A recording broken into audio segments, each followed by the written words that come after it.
Hi everyone, today I'm going to show you how to fit an automatic air valve in a radiator. If you've got a rad that keeps on getting air in it, it can drive you bonkers. You forget to bleed it. I know we've all got our little keys to bleed them with, but after a while you forget, and before you know it the rad's going half cold, it's full of air, and it's a flipping nuisance. Anyway, I've got one of these. You can get them on eBay for £6, and it's a fully automatic one. It's a good company, Aladdin make these ones, and once you've fitted one of these you haven't got to do anything else after that. You can just leave it and the air will be vented for you. I've got two to do. I've got to do one in this radiator, which I'm going to show you now, and on another video following this one there'll be one in how to do it in a towel rail, but they're both basically the same sort of job. I'm going to show you how to do the one in the radiator first. Here's our radiator. Now, one thing I must stress, you can only fit one of these type of valves if you've got a half-inch thread, a half-inch threaded nut.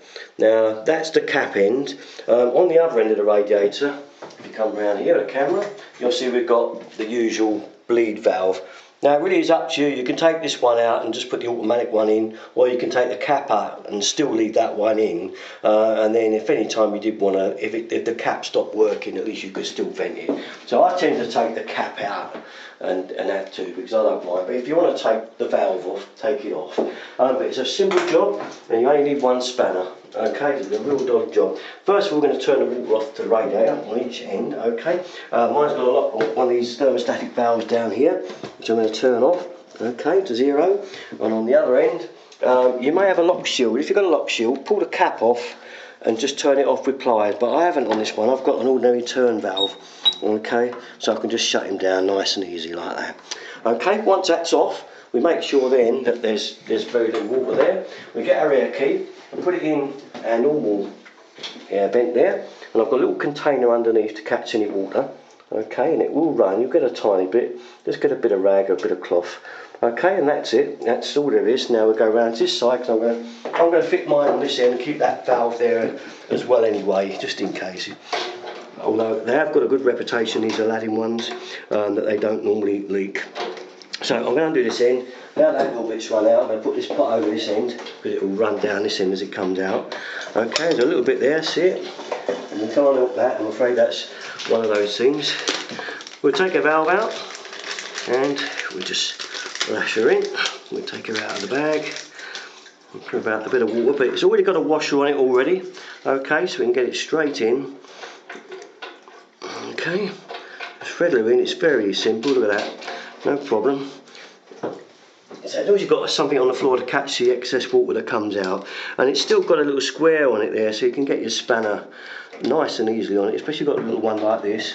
These ones are very handy for getting in tight places, but you can use a bigger open-ended spanner if you prefer, but I just like to use one of these.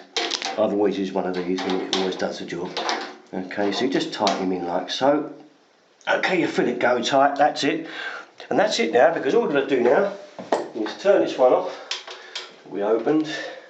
And it doesn't matter if you change that one, don't worry about it anyway. If that's the one you've ordered and you put it in there because you don't want two valves sticking out, that's fine, don't worry about it, because it won't make a difference. It's designed to replace that anyway, just I like to have it on the other, I don't mind.